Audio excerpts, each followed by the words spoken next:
What is the lifeblood of your real estate business? It's easy. It's leads. Leads are the lifeblood of your real estate business. What's a lead? A lead is someone that you have been in contact with that allows you the ability to call them back at a later date. All right. I'm a firm believer that when you get 4 leads, that's going to be the equivalent of cultivating 1 appointment for the day. All right.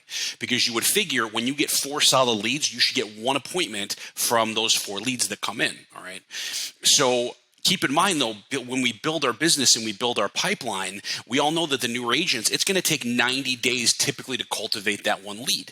So if you start in, let's say, I don't know, November, all right, you have November, December, and January. That work that you put in November should start coming to fruition at the end of January. I hope everybody's with me on this here, because without leads, we don't really have anything, all right?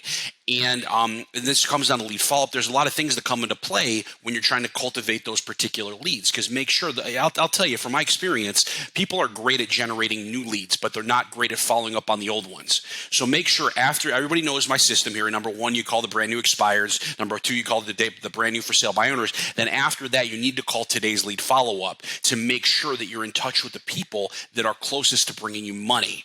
So the lifeblood of your business is your leads.